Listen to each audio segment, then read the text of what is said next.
السلام عليكم ورحمة الله وبركاته. الحمد لله رب العالمين، وبه نستعين على أمور الدنيا والدين. أشهد أن لا إله إلا الله، وأشهد أن سيدنا وحبيبنا محمدا عبده ورسوله لا نبي بعده. قال الله سبحانه وتعالى: يا أيها الذين آمنوا اتقوا الله حق تقاته ولا تموتن إلا وأنتم مسلمون. وقال: يا أيها الناس اتقوا ربكم الذي خلقكم من نفس واحدة وخلق منها زوجها وبث منهما رجالا كثيرا ونساء واتقوا الله الذي تساءلون به والأرحام إن الله كان عليكم رقيبا. وقال: يا أيها الذين آمنوا اتقوا الله وقولوا قولا سديدا يصلح لكم أعمالكم ويغفر لكم ذنوبكم، ومن يطع الله ورسوله فقد فاز فوزا عظيما. اللهم ارحمنا بالقرآن وصدق الله العظيم. وقال النبي صلى الله عليه وسلم: إنما الأعمال بالنيات وإنما لكل امرئ ما نوى، فمن كانت هجرته إلى الله ورسوله فهجرته إلى الله ورسوله، ومن كانت هجرته لدنيا يصيبها أو امرأة ينكحها فهجرته إلى ما هاجر إليه. أما بعد، عباد الله, segala pujian dan syukur kita sampai pada hari Jumat ini di penghujung tahun 2020. Kita diberi oleh Allah kehidupan, dan dalam hidup ini masih ada iman di dalam dada yang menggerakkan kita menuju masjid. Dan dalam iman ini masih Allah beri rahmat dan kekuatan kepada kita untuk berada di atas amal-amal yang mulia, tidak di tempat maksiat, tidak bersama ahli maksiat, dan tidak sedang bermaksiat. Kita berharap, memohon dan berdoa kepada Allah agar Allah mengistiqomahkan kita di atas kebaikan ini sampai kita menghembuskan nafas terakhir kita. Amin. Hari ini kita juga sampaikan salawat beserta salam kita sebagai umat yang baik, umat yang benar, yang pandai berterima kasih kepada sang junjungan tercinta, uswah dan qudwah termulia, Nabiuna Nabi besar Muhammad sallallahu alaihi wasallam. Alhamdulillah, perjuangan pengorbanan yang beliau lakukan tidak sia-sia sampai kepada Indonesia. Dakwah beliau dibawa oleh para sahabat-sahabatnya, dan sampai pada hari ini kita dapat menikmati perjuangan tersebut. Maka sudah sangat pantas bila kita beradab kepada beliau, rajin mengucapkan salawat dan salam terhadapnya sebagai bentuk umat yang benar, umat yang pandai berterima kasih. Allahumma salli ala hadhan nabi wa ala alihi wa sahbihi wa man tabi'ahu bi ihsanin ila yaumiddin. Amma ba'du, ibarat Allah yang kami muliakan, dari jam 6 sampai jam 8 telah sampai berita berkembang dan menyebar 2 orang ulama, 4 orang ulama, pimpinan-pimpinan pondok pesantren, da'i-da'i yang terkenal, meninggal dunia hanya dalam 2 jam.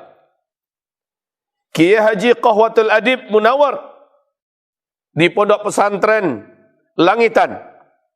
Yang kedua, Habib Tahir Abdullah Al-Kaf dari Tegal. Yang ketiga, Kiai Haji Faiq Rabayan dari Jepara. Dan yang keempat, Habib Umar bin Aqil bin Yahya dari Gresik. 4 ulama dalam 2 jam. Dan ini sulit menemukan penggantinya. Hari ini ada camat yang meninggal, ribuan calon camat akan siap menggantikan. Hari ini gubernur meninggal, antri orang bahkan dengan cara apapun bisa menduduki posisinya. Hari ini presiden meninggal, dengan cara apapun akan banyak yang mau mendapati posisi itu. Tapi kalau satu ulama yang meninggal, maka siapakah yang akan menggantinya? Berapa tahun lagi atau berapa puluh tahun lagi kita butuh waktu untuk menunggu munculnya ulama-ulama berikutnya. Dari bulan Februari sampai bulan November, 92 orang ulama lurus yang telah Allah wafatkan dari Republik Indonesia ini. 92 orang ulama garis lurus. Mereka ulama yang tabah, yang sabar, yang ikhlas, yang keilmuannya mendalam. Baik itu dari Nahdlatul Ulama khususnya yang bergaris lurus, ataupun dari Muhammadiyah dan lain-lainnya. Bahkan yang terbaru, 2 orang ulama besar Saudi beberapa hari belakangan meninggal dunia. Saudara-saudaraku, susul menyusul. Sekarang ini ada beberapa kiai kita, ada beberapa ulama kita yang sedang dalam kondisi berat. Bahkan ada yang kritis. Para ulama Allah ambil dalam waktu yang sangat berdekatan. Saudara-saudaraku, dengan krisis Suriah yang ada, para ulama-ulama kelas dunia meninggal dunia dengan cara dibunuh. Di Yaman dengan huru-hara dan kekacauan sekarang, tidak sedikit masyayikh di sana yang meninggal dunia karena tua, karena sakit, dan banyak yang dibunuh. Di Arab Saudi, penangkapan besar-besaran terjadi kepada para alim ulama. Maka dalam hadis riwayat Imam Bukhari, Rasulullah sallallahu alaihi wasallam bersabda, "Innallaha la yaqbidul ilma intiza'an." Sesungguhnya Allah Subhanahu wa taala tidaklah akan mengangkat ilmu ini secara satu kali cabut. Tidak demikian. Tetapi Allah Subhanahu wa taala akan mengangkat ilmu dari manusia, yantazi'uhu minan nas, walakin yantazi'uhu biqabdil ulama. Ini hadis sahih Bukhari Muslim, lafaznya bimautil ulama. Dengan kematian para alim ulama. Kemudian ibarat Allah yang kami muliakan, di dalam hadis lafaz Bukhari saja biqabdil ulama. Jadi qabdil ulama itu dengan 2 pengertian. Para ulama-ulama yang benar ditangkap-tangkapin dan dibungkam mulutnya. Dia tidak bisa lagi menyampaikan dakwah, dia tidak bisa lagi memberikan fatwa, dia tidak bisa lagi menjelaskan halal dan haram. Sementara di Sahih Bukhari Muslim bimautil ulama, dengan kematian para ulama. Ada 2 cara Allah menjadikan ilmu itu tercabut. Pertama, para ulama-ulama yang lurus ditangkap-tangkapin. Yang kedua, bimautil ulama, dengan kematian para ulama. Dan Nabi juga sudah menyebutkan bahwa nasib para ulama dari umatku nanti adalah ulama'u ummati ka'ambiya'i Bani Israel. Ulama umatku seperti nabi-nabi Bani Israel. Kita tahu sejarah nabi-nabi Bani Israel, ditangkap, disiksa, dibunuh, diusir. Ini nasib para nabi-nabi Bani Israel. Fariqan minhum, sebahagian dari mereka kamu dustakan, dan sebagian yang lain kamu bunuh mereka. Ini yang dilakukan oleh Bani Israel kepada para nabi-nabi yang Allah utus di tengah-tengah mereka. Dan nasib ulama-ulama dari umatku, kata Rasulullah, akan senasib seperti para nabi-nabi daripada Bani Israel. Bila dirayu tidak mempan, bila diiming-imingi jabatan tidak tembus, bila diiming-imingi dengan dunia tidak berhasil, bila dirayu dengan wanita tidak kena, maka kemudian diberikan intimidasi, ditekan, dibenci, difitnah, dimusuhi. Kalau bisa terusir, nggak bisa juga diusir, dibunuh. Ini adalah langkah-langkah mereka yang Allah sebutkan dalam surah Al-Anfal, bahwa orang-orang kafir itu sangat ingin menangkap kamu, mengeluarkan kamu, membunuh kamu. Ini adalah suatu sunnatullah. Tapi di akhir zaman istimewanya, Allah istimewakan lagi dengan cepatnya para ulama-ulama ini meninggal dunia. Ibarat Allah, hamba-hamba Allah yang kami muliakan, ma'adhanallah, ketika kita melihat kondisi yang semakin genting ini, maka apa yang harus menjadi buah renungan fikiran kita? Apa yang mesti tersemat dalam hati kita? Padahal kita sadar, seperti yang dikatakan, seperti yang disampaikan oleh Rasulullah SAW tentang kematian dan penangkapan para ulama ini. Sehingga mautu alfi abidin qaimil lail, kematian 1000 orang ahli ibadah, qaimil lail, ahli tahajud. Jadi ada ahli ibadah, ahli tahajud. Shaimin nahar, ahli puasa, ahli dalam masalah ibadah-ibadah. Ahwan, itu bagi Allah lebih ringan. Bagi Allah lebih cetek, lebih gampang daripada kematian min mauti alim, daripada kematian satu orang yang berilmu. Mati satu orang berilmu, enggak ada apa-apanya dengan 1000 orang alim yang mati, 1000 orang abid yang mati ahli ibadah. Ibadah Allah yang kami muliakan, ahli ibadah itu hanya kebaikan untuk dirinya, tapi orang yang berilmu, jutaan manusia akan mendapatkan kebaikan darinya. Ahli ibadah tidak akan mampu memadamkan api fitnah, tidak akan mampu menahan kemungkaran, tidak akan mampu menghentikan dosa dan maksiat. Sementara ahli ilmu, merekalah yang mampu memberikan penerangan dalam kegelapan. Ibarat Allah yang kami muliakan, mimauti alimin yasbiru bihalalillah yasbiru bihalalillah wa haramihi. Apa dampak berikutnya yang terjadi ketika para alim ulama sudah tidak ada? Yang lurus-lurus loh ya. Apa yang akan terjadi? Yang terjadi berikutnya adalah hatta innahu idza lam yabqa aliman, sehingga ketika tidak lagi tersisa orang-orang yang alim, otomatis manusia akan mendengarkan penjelasan orang-orang bodoh tapi sok alim. Sok ngomong bicara tentang agama, atau ulama-ulama usuk, ulama-ulama penjilat, ulama-ulama yang memburu jabatan, ulama-ulama yang berlari di belakang amplop, ulama-ulama yang berharap mendapatkan dunia dari kekuasaan, ulama-ulama yang mendatangi pintu-pintu pemerintah, ulama-ulama yang tidak takut dengan akhirat, ulama-ulama yang senantiasa memutarbalikkan ayat demi kepentingan kelompok dan organisasi, demi kepentingan partai. Ulama-ulama macam inilah yang tersisa, karena mereka yang diberikan panggung, mereka yang diberikan kesempatan untuk beraktivitas dan bergerak. Apa yang terjadi? Yang terjadi berikutnya, ittakhadhan nasu ru'usan juhala fasu'ilu. Tersisalah orang-orang yang kelihatannya alim, sementara mereka adalah orang-orang alim yang jahil. Adakah orang alim yang jahil? Ada. Macam mana itu orang alim yang jahil? Dia berilmu, tapi dia mengamalkan apa yang bertolak belakang daripada ilmunya. Dia tahu itu tidak boleh, tapi dia kerjakan. Ini namanya alim yang jahil. Sama seperti kata Nabi Musa alaihissalam. Ini ketika dia ditanya oleh Bani Israel tentang apakah engkau ingin mengambil kami sebagai olok-olokanmu? Atattakhiduna huzwa? Apakah engkau ingin ambil kami sebagai olok-olokanmu, hai Musa? Kau suruh kami begini, kau suruh kami begitu. Kau ingin jadikan kami mainanmu. Apa jawaban Nabi Musa? Inni a'udzubillahi an akuna minal jahilin. Aku berlindung kepada Allah kalau aku termasuk orang yang jahil. Nabi Musa tahu memperolok-olokkan orang, mempermainkan orang, itu ada perbuatan yang tidak dibolehkan oleh Allah.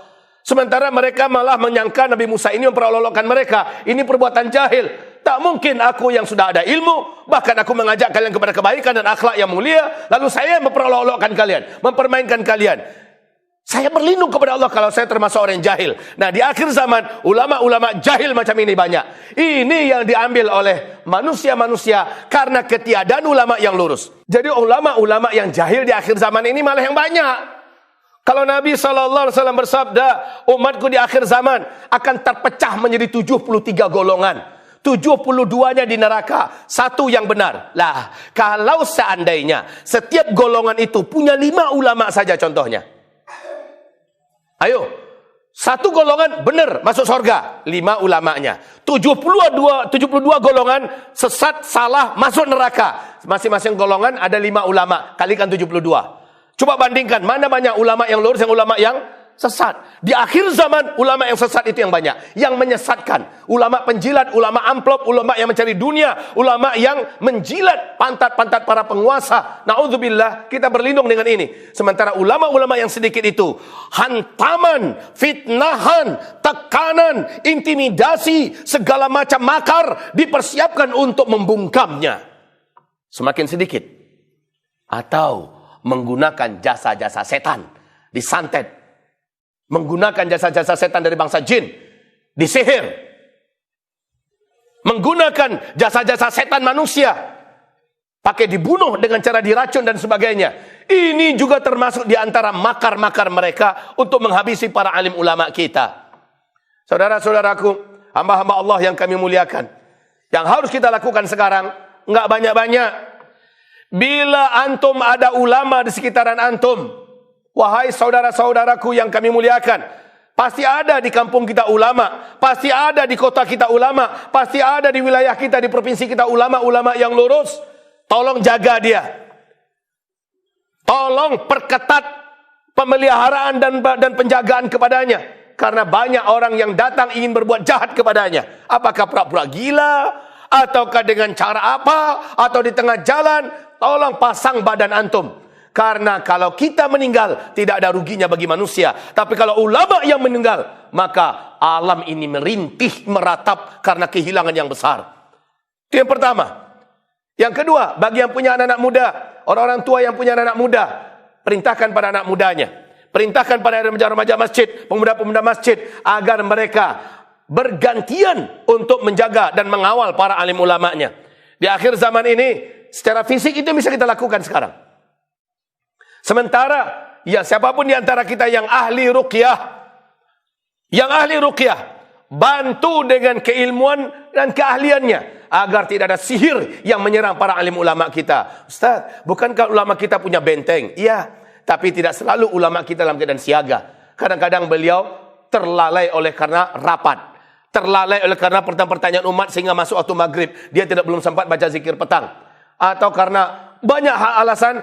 Tidak selalu ulama kita itu dalam keadaan siaga. Nah, para ahli-ahli ruqyah, tokoh-tokoh yang memang sudah diberikan oleh Allah keilmuan, bantu dengan cara apapun yang antum sudah ada ilmunya, supaya tidak ada santet, sihir, guna-guna dan kerjaan daripada setan-setan terjahat dan terkuat yang telah dilepas oleh Dajjal hari ini yang mampu menyerang alim ulama kita. Ibarat Allah yang kami muliakan. Berikutnya apa lagi yang bisa kita lakukan kepada alim ulama kita? Siapa yang ahli pengobatan di antara kita, yang pakar dalam masalah herbal, kalau mendengar ada ulama kita yang sakit, mohon infakkanlah keahlian antum. Mohon datanglah ke tempat ulama itu. Rawat dia dengan serius. Gunakan semua keahlian antum agar sang ulama ini mampu diatasi dengan tibbun nabawi, mampu diatasi dengan pengobatan Nabi Muhammad SAW. Sebab kalau dia sudah terjatuh ke tangan medis yang tidak beriman, ke tangan medis yang memang ada di balik makar, ke tangan medis yang tidak amanah, karena ada dokter-dokter yang amanah, ada dokter-dokter yang beriman, tapi ada dokter-dokter yang PKI, ada dokter-dokter yang komunis, ada dokter-dokter yang memang menjadi musuh Islam. Nah, ini kesempatan. Habisi ulama ini, mumpung ada di tangan kita, disuntikkan yang macam-macam, dikasih yang macam-macam. Lalu akhirnya ulama kita selesai. Kita hanya ditinggalkan dalam keadaan meratap dalam tangisan. Saudara-saudara, apakah ini mau kita biarkan? Mana keahlian kita? Kenapa kita berpangku tangan? Saya nggak tahu bagaimana saya cara masuknya. Dekat ke sana merapat. Ambil dulu tazkiyah dengan ulama setempat, bahwa saya memang adalah ahli tibun nabawi yang diakui dan beliau kenal. Maka bawa itu kepada keluarga ulama kita yang sakit. Kasih tahu bahwa ini adalah rekomendasinya. Lalu saya ingin ikut menterapi dengan serius, dan saya wakafkan keahlian saya, waktu saya, bahkan saya siap membantu dengan obat-obatan tibun nabawi semampu saya. Begitu siapapun yang ahli, dekati para alim ulama kita sedang dalam keadaan berat, dalam perawatan yang sangat berat. Dia adalah ulama penggerak, ulama tokoh pemersatu umat di daerah Jawa Tengah sana, ahli syariat, ahli fikih, dan beliau dalam keadaan kondisi berat. Wahai saudaraku, siapa yang ahli di antara antum tentang pengobatan Islam, merapat, segera bantu beliau. Mudah-mudahan beliau belum terjatuh ke tangan yang salah, tangan-tangan yang jahat. Bantu beliau. Berikutnya kami bagaimana Ustaz? Kami maksudnya Anda semua. Maka tugas kita adalah doakan. Bila kita secara fisik tidak mampu, secara finansial juga tidak mampu, ya, secara keahlian kita tidak punya apa-apa, maka kita punya senjata terkuat, yaitu doa. Kalau sebanyak ini berdoa, bagaimana dengan sekian masjid berdoa? Bagaimana kalau seluruh masjid se-Indonesia di hari Jumat ini mengajak berdoa, ya Allah, sembuhkanlah siapapun kiai-kiai kami, ulama-ulama kami, habib-habib kami, ustaz-ustaz kami, dai-dai kami, tokoh-tokoh masyarakat kami yang sedang sakit, baik itu sakit medis atau penyakit yang tidak jelas. Ya Allah, sembuhkan beliau. Coba kalian serentak berdoa, baik secara kolosal, secara massal, atau berdoa secara pribadi. Habis tahajud, doakan mereka. Sebelum kita doakan orang tua kita, sebelum kita doakan diri kita, doakan dulu itu. Doakan dulu mereka-mereka, ulama-ulama kita ini. Minimal ini yang paling kecil yang bisa kita tolong, yang bisa kita lakukan dalam rangka menolong para alim ulama kita. Lakukan ini serius. Dan jangan sekali, berulang-ulang sampai kita dengarkan kabar. Ima beliau sembuh atau beliau sudah syahid meninggal dunia. Begitu. Begitu juga yang sedang diperangkap dengan perangkap-perangkap yang banyak untuk ditangkap dengan fitnah-fitnah yang enggak karu-karuan, yang fitnah-fitnah yang membabi buta. Ambil mereka itu dalam perlindungan kita dengan cara doakan mereka. Berarti kita ambil para ulama, kita masukkan dia dalam doa kita. Itu lakukan. Jika kita lakukan, semoga masih ada iman dalam dada antum, karena antum pencinta pewaris-pewaris Nabi, antum pencinta umana'ur rusul.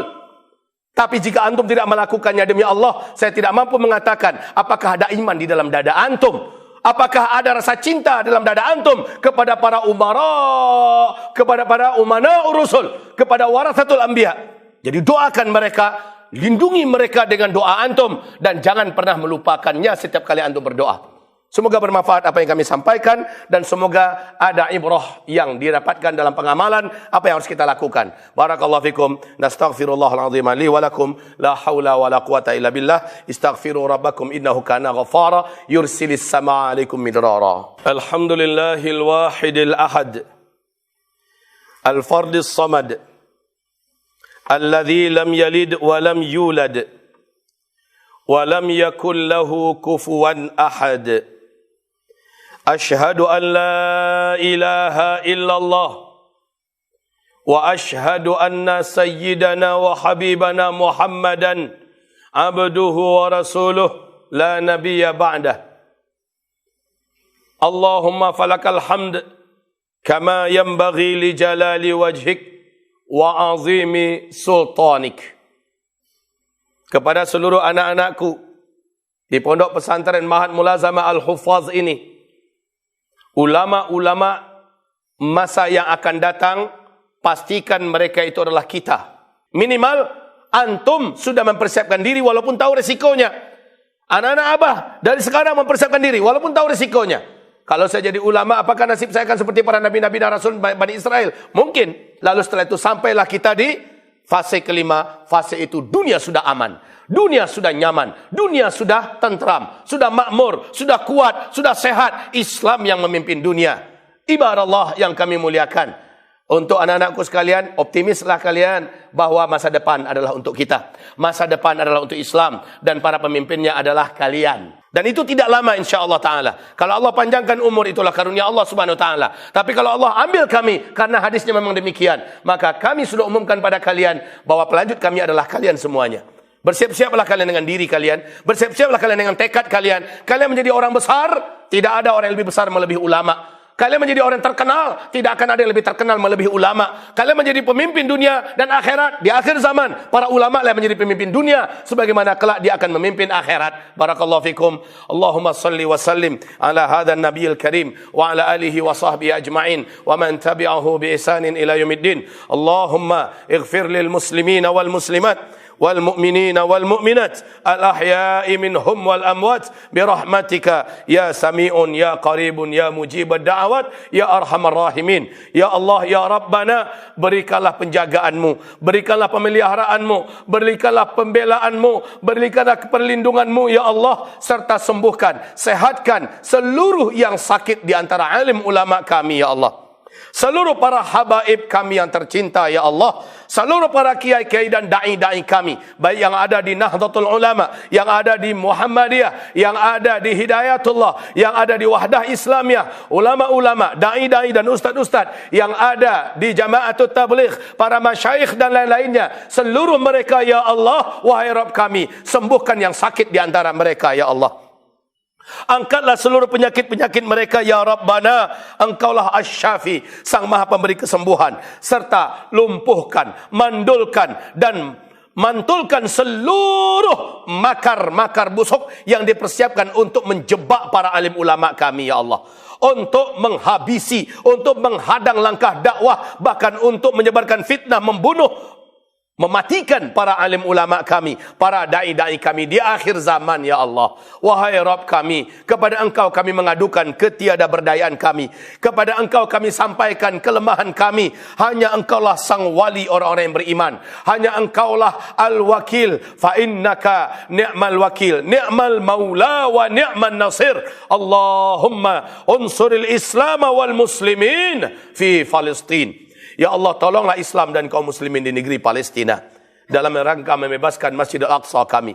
Tolonglah umat Islam dan kaum muslimin di Suriah sana, ya Allah, di seluruh biladus Syam, dan seluruh kaum muslimin muslimat, mukminin mukminat yang mazlumina dan mazlumat. Anta waliyuna ya rabbal mustad'afin, ya rabbal mustad'afat. Ya Allah, ya Rabbana, tolonglah umat Islam dimanapun saja berada saat ini, termasuk di Indonesia yang tercinta ini, ya Allah. Jagalah negeri kami menjadi negeri yang Engkau kuatkan dengan agama. Engkau tancapkan jiwa-jiwa agama ke dalam dada setiap orang-orang yang beriman di sini, ya Allah, sehingga mereka tampil paling depan untuk menegakkan agama, bersatu untuk membela agama dan memenangkan agama ini, ya Allah, ya Rahman, ya Rahim. Kami mohon kepada Engkaulah sahibul makar, Engkaulah pemilik makar yang tertinggi. Wa makaru wa makarallah wallahu khairul makirin. Mereka punya makar dan Engkau pun telah punya makar, dan makarmu lah yang pasti menang. Maka tunjukkan pada kami, ya Allah, makarmu yang Engkau kerjakan di Indonesia, sehingga seluruh makar orang-orang yang benci pada agamamu, seluruh makar orang-orang yang benci pada negara tercinta kami ini, ya Allah, seluruhnya dalam kehinaan dan kembali kepada mereka akibat buruk dari makar-makar mereka itu, ya Allah. Amin ya Rabbana ya Arhamar Rahimin. Rabbana atina fid dunya hasanah wa fil akhirati hasanah wa qina adzaban nar. Subhana rabbika rabbil izzati amma yasifun wa salamun alal mursalin walhamdulillahi rabbil alamin wa aqimus shalah. Inna fi iqamati shalah tanha 'anil fahsya'i wal munkari wal baghi ya'idzukum la'allakum tadhakkarun wa dzikrullahil akbar wa aqimus shalah.